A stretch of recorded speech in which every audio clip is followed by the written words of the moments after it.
कबूतर वाला का, खरगोश वाला खा और गधा वाला गा। प्रहलाद जी ने कहा गुरुजी विद्या बदल दो, ऐसी विद्या में कोई सार नहीं है। शिक्षक ने जो पाठ पढ़ाया, शिक्षक ने जो सब में अपना और पराया, सब में अपना और पराया, सब में अपना और पराया। करें मन में प्रहलाद विचार, करे मन में प्रहलाद विचार। कि ऐसी शिक्षा में क्या सार, ऐसे शिक्षा में क्या सार। अविद्या का ही जहाँ प्रचार, विद्या तो साची बही जो प्रभु को दे परचार। तेरी मेरी भूल के प्रभु मैं जगत लखा, जगे प्रीति हरि नाम रूप और लीला धाम की। जगे प्रीति हरि नाम साची करी भक्त प्रहलाद पढ़ाई राम नाम की।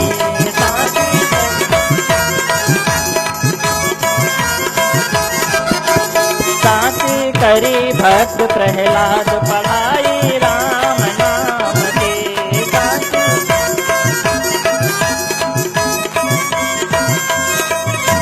राम नाम की पढ़ाई राम नाम की।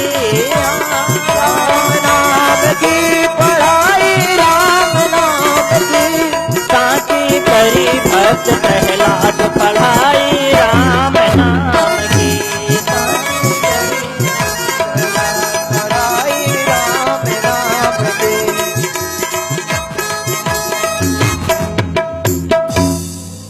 प्रहलाद जी ने कहा गुरुजी इस पढ़ाई में तो सबकी सब अविद्या ही झलक रही है। ब्रह्मचारी जी से निवेदन है मंच पर आ जाएं, 2 मिनट के लिए अंदर आ जाएं। 2 मिनट के लिए आ जाएं महाराज जी। कोई बात नहीं, आ जाओ, ऐसे आ जाओ, आ जाओ, आ जाओ।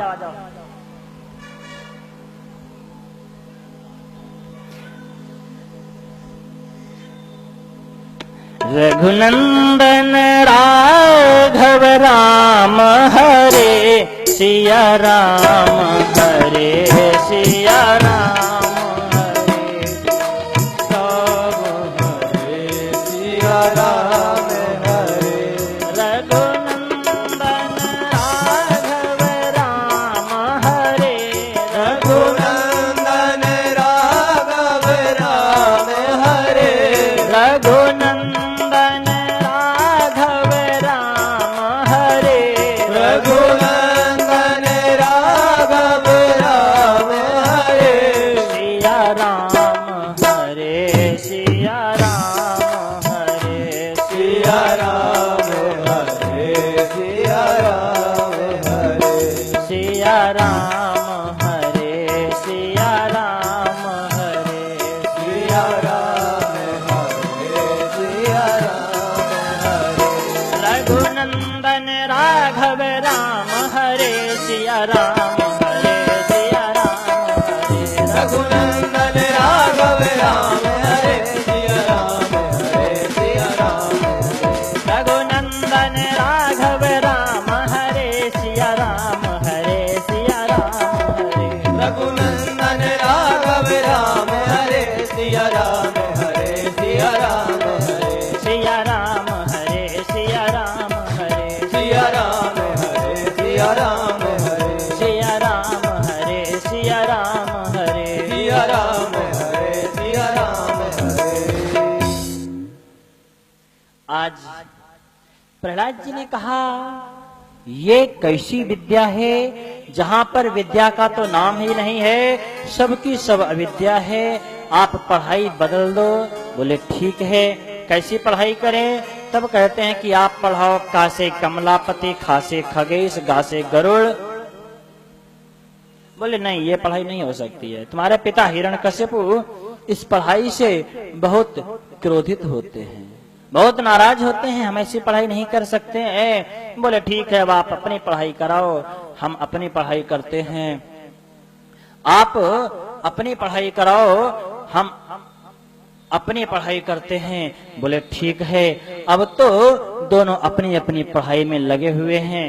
इधर एक दिन हिरण्यकशिप के मन में विचार आया, चलो अपने पुत्र प्रहलाद को बुला करके पूछें कि उसने कैसे क्या क्या पढ़ा है। अब तो हिरण्यकशिप ने प्रहलाद जी को बुलाया। प्रहलाद जी से पूछा, बेटा अभी तक तुमने जो भी सबसे अच्छी वस्तु, जो भी अच्छी चीज पढ़ी हो, जो तुमको सबसे अच्छी लगी हो, वो हमको बतलाओ। बोले पिताजी आप अच्छी बात सुनना चाहते हो? हिरण्यकशिप ने कहा हाँ, हम अच्छी बात सुनना चाहते हैं। बोले ठीक है, यदि आप अच्छी बात सुनना चाहते हो तो सुनो। इस जीवन में सबसे अच्छी बात तो यही है, तत् साधु मन्ये सुरवर्य देहिनाम। पिताजी सबसे अच्छी बात तो यही है कि आप संतों का साथ करो। तत्साधु मन्ये सुरवर्य देहिनाम यदा समुद्विग्न धिया मसद्ग्रह। आप इस घर को एक अंधे कुएं के समान समझ करके इसका परित्याग कर दो। हित्वात्मपातम ग्रहमंधकूपम वनम गतो यद्धरिमाश्रयेत। पिताजी सबसे अच्छी बात संसार में यही है कि आप इस अंधे कुएं के समान घर गृहस्थी का परित्याग करो और जंगल में चले जाओ। इस बार उपदेश दिया है कि जंगल में चले जाओ। हिरण्यकशिप को इतना सुनते ही क्रोध आया, प्रहलाद जी को पटक दिया। संडामर्क से कहा पुनः इसको पढ़ाओ। अब तो संडामर्क ने जाकर के पुनः पढ़ाना प्रारंभ किया है। धीरे धीरे एक बार हिरण्यकशिप के मन में फिर से विचार आया, चलो शायद अब सुधर गया होगा। वापस बुलाया, बेटा इस बार तुमने जो अच्छी बात पढ़ी है वो हमको सुनाओ। प्रहलाद जी ने कहा पिताजी पूछते बार बार हो, लेकिन अच्छी बात सुनते एक बार भी नहीं हो। लेकिन फिर भी जब आप कहते हो अच्छी बात सुनाओ तो सुनो। श्रवणम कीर्तनम विष्णु स्मरणम पाद सेवनम।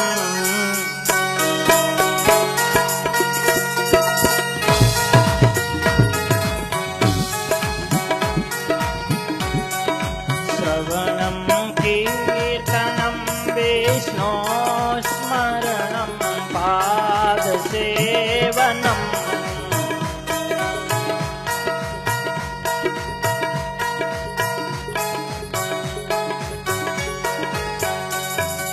अर्चनम बंदनम दास्यम सख्यमात्मनिवेदनम।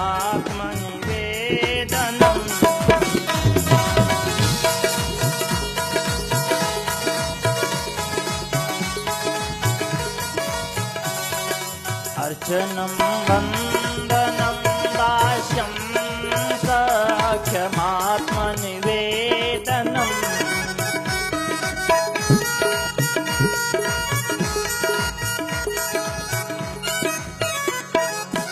पिताजी अगर सुनना चाहते हो तो सुनो। पिछली बार उपदेश दिया था कि जंगल में चले जाओ, इस बार कहते हैं कि जंगल में जाके क्या करोगे? भजन करो। क्योंकि जंगल में जाकर के अगर घर गृहस्थी की चिंता करोगे तो संसार से बेड़ा पार नहीं हो पाएगा। फिर बोले जंगल में जाकर के भगवान की नवधा भक्ति है, श्रवण भक्ति, कीर्तन भक्ति, स्मरण भक्ति, पाद सेवन भक्ति, अर्चन भक्ति, वंदना भक्ति, दास्य भक्ति, सख्य भक्ति, आत्मनिवेदन भक्ति। इन 9 भक्ति में से किसी एक को भी अपना लो, आपका बेड़ा पार हो जाएगा। नव महु एक जिनके होई,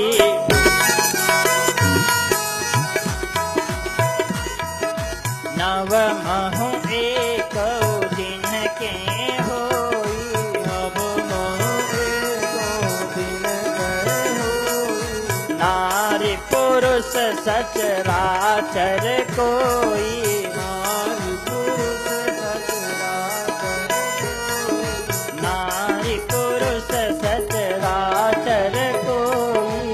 नारी पुरुष सचराचर कोई। पिताजी, अगर 9 में से आपने एक भक्ति को भी अपना लिया ना, तो आपका तो बेड़ा पार हो जाएगा। इतना सुनते ही हिरण्यकश्यप क्रोधित हुआ और फिर से प्रहलाद जी को जमीन पर पटक दिया।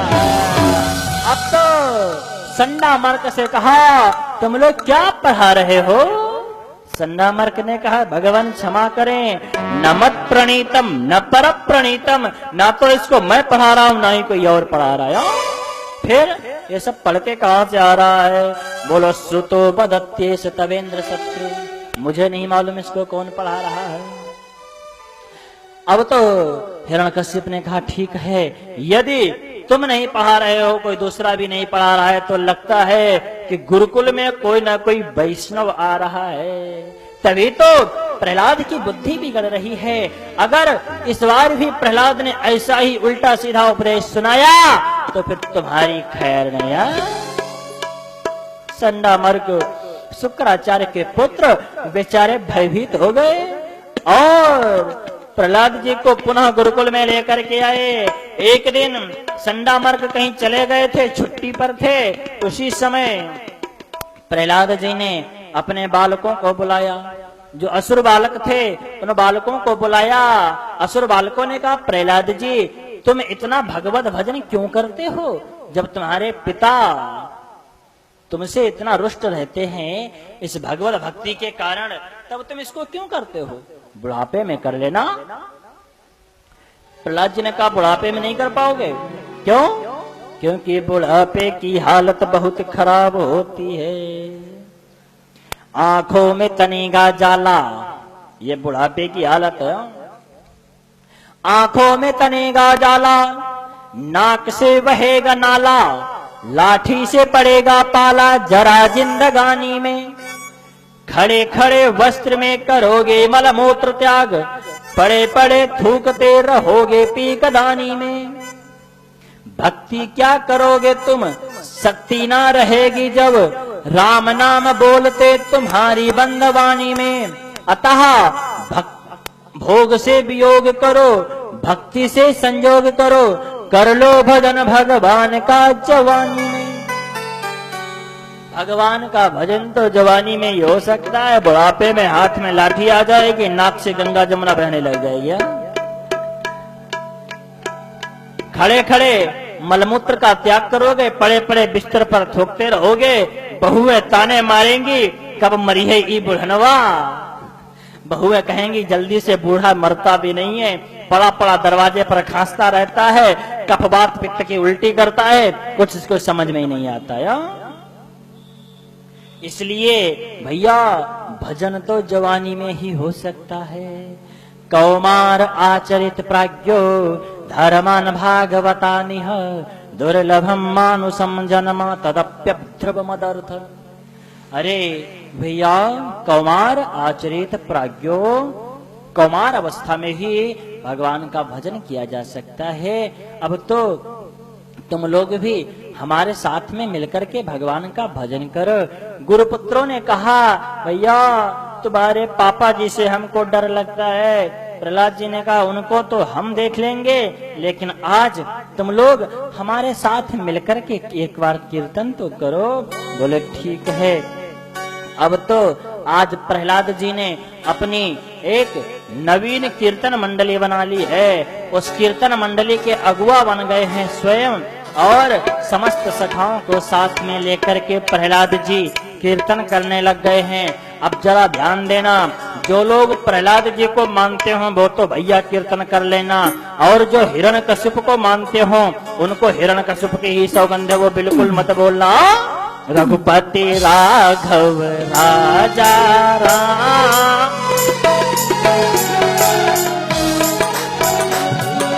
रघुपति राघव राजा राम, पतित पावन सीताराम। रघुपति राघव राजा राम, पतित